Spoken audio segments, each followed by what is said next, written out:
Hello friends, I am Mohamad, and in today's video we're going to be exploring global error handling inside our .NET Web APIs. We're going to be seeing how we can implement it and how we can actually hook it up with any of our .NET Web applications. So let's get started. What I have here is I have the normal Web API that we usually use. It's basically a .NET Web API which has two different controllers, one for drivers and one for achievements. So if we run on my application right now, if you're interested in learning how we have done it, I'll link the video here somewhere. But basically once you run it, you're gonna basically see the Swagger page and you'll be able to see the different capabilities where you'll be able to get all of the different drivers.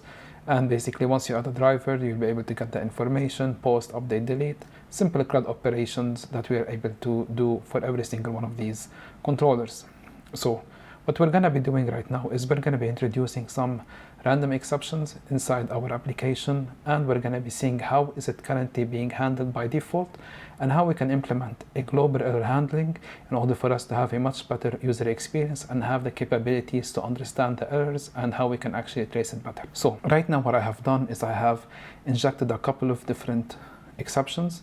So no matter, for example, when I click on execute for getting all of the drivers, as you can see here, it directly throw an exception, and we can see here that this is the exception that I get.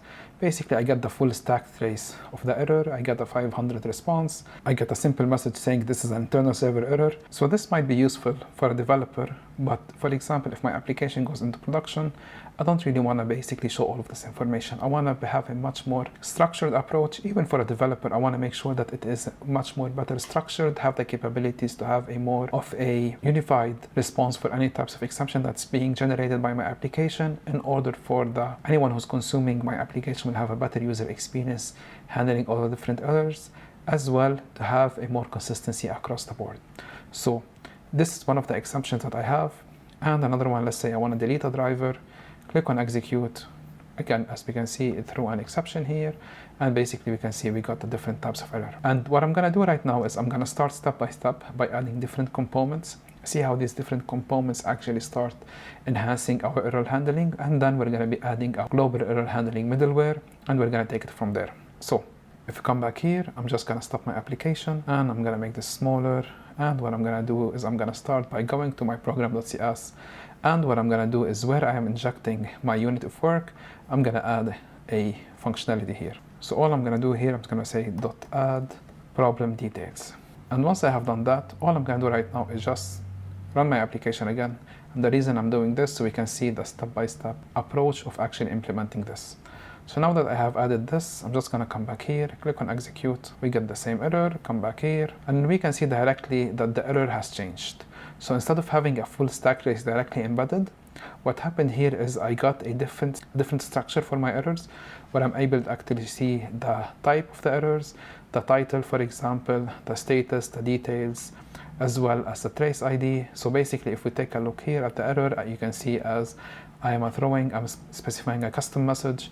This custom message is directly being generated for me, and then I can see here I have my trace ID, I have my exception, etc., etc. So all of this useful information started to come to me directly just by adding a very simple line of code inside my program.cs, which is saying add problem details. But again, this types of exception is still too much for anyone who's consuming my application to handle, because first of all, it gives a lot of information about my application, and second of all, it is very much in details, which I don't really want. So let's see how we can enhance this. So I'm coming back here, I'm gonna stop this. I'm gonna go after my application is being built, so after my builder.build, and I'm gonna add the following. So I'm gonna put app, use a status code page, and I'm gonna use another one, app.use exception handler. So now that I have these, I'm gonna run this again, and now that's running, I'm gonna come back here, click on execute. We can see now that the error has completely disappeared, and we got much less information that we need to. So again, this is not really good. So what we wanna do is we wanna have some kind of a middle ground where we're able to actually generate the right amount of information that we wanna send back to the user. So let's see how we can do that. So first thing that I'm going to do here is inside my formula1.api, I'm going to create a new directory, and I'm going to call this services. And inside my services directory, I'm going to add a new class, and this class is going to be called global error exception handler. Pretty creative name. So now that I have created this, what I want to do is I want to implement an interface, and this interface is going to be the exception handler interface. And in order for us to implement this interface, we need to implement the missing member, and this is basically going to be the only method that we're going to be having inside this interface, which is going to be try handle async. And this basically will have the capabilities to get the HTTP context. We're going to get the exception as well as the cancellation token. And we're going to be leveraging all of these in order for us to have a structured exception handling. So first of all, what I'm going to do is I'm going to add a logger. And in order for me to do that, I'm just going to put private iLogger global exception handler, and I'm going to initialize it through the constructor. And the reason I'm adding a logger is just to be able to see the logs inside my app. So very normal use case. So now that I have this, the next step for me is I'm going to start populating my try handle async. So first of all, what I'm going to do is for every single request that ASP.NET has, there is a unique correlation ID or trace ID that I can actually use in order for me to know what request has came in, what request is generating errors, and how can I actually trace it back. So with this, I'm going to rely on the default trace ID that comes with the .NET application for every single request coming in. And the way I can access this is pretty simple. I'm going to put var trace ID, and basically this is going to be direct link to the connectivity, and the connectivity here is basically it's part of the diagnostics within ASP.NET Core. It's going to allow me to access the current incoming request, and based on that, it's going to check the current activity for that request, and it's got its own unique ID.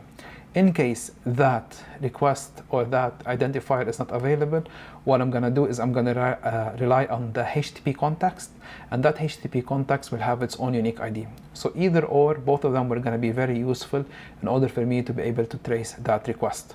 So this is going to be the first step. I'm going to get my trace ID, and I'm going to just make it available for me in the logger. So I'm going to put logger, log the exception and the trace ID. I'm just going to add a useful message here saying error occurred for this trace ID, and I'm going to just add it here. Pretty straightforward, nothing really exciting about this. But this will give me a very good overview about all of the different errors with the different trace ID. So in case any of the users who are using my APIs find an error, they can actually share with me the trace ID, and through the logs, I'm able to exactly see what happens in order for me to help me to resolve them. Once I have done this, the next step is I want to have the capabilities to get the exact status code as well as the message that I want to actually return back to the user. So how can I do that? Pretty straightforward. What I'm going to do is I'm going to create a new method, and this new method is going to be called getProblemDetails. And this getProblemDetails is going to be pretty straightforward. So basically, first of all, this method is going to return a tuple, which is going to have the status code as well as the title, and it's going to take the exception that has occurred. So pretty straightforward from the information capturing. So we're going to take the exception, and we're going to be returning the status code and the title. And inside this method, what I'm going to have is I'm going to have a switch statement. And basically within the switch statement, what am I doing? I'm basically relying on the types of exception which has happened in order for me to specify what is going to be the HTTP status code that I want to return back to the user, as well in order for me to identify what is the message of the error that I want to actually return back.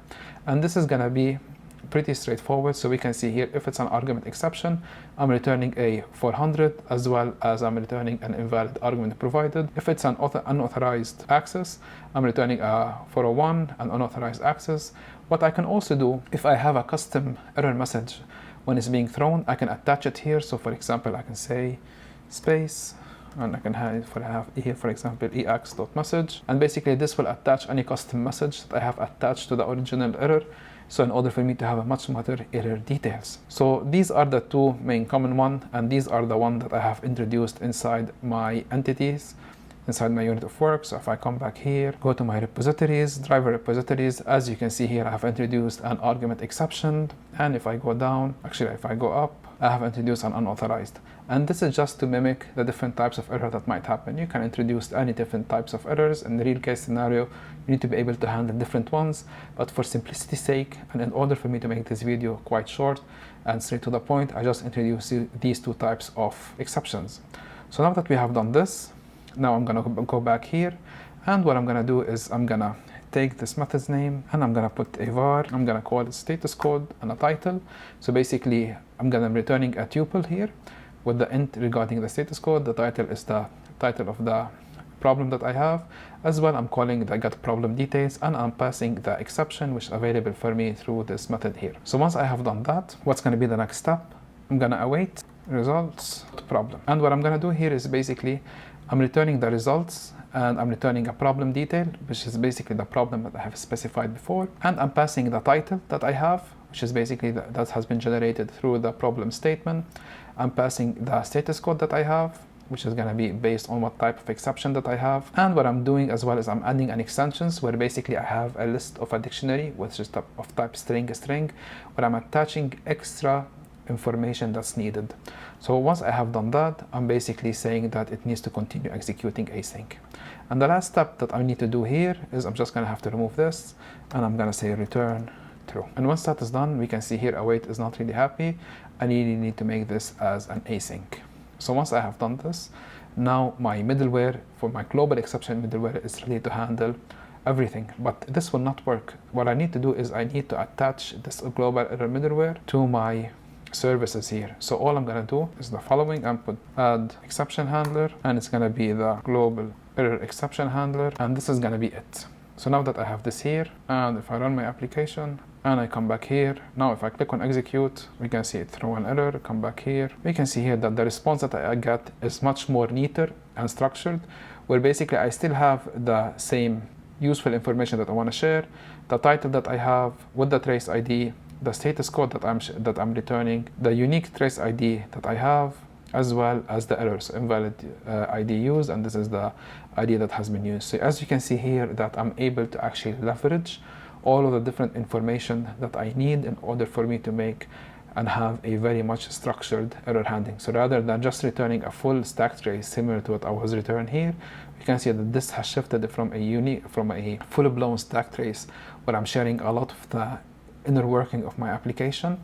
I'm basically turning a much more structured approach where I'm actually able to have all of the different errors inside a very structured JSON that's helping the user understand what went wrong. So another thing that why we want to use a global error handling, instead of me, let me stop this first. So instead of me going to every single one of these database connectivity or inside my unit of work and implementing this, what I'm doing is I'm specifying a single place where all of the different errors that's happening is being captured. So I don't really have to introduce this logic into every single one of these my repositories, any types of third-party API calls, for example.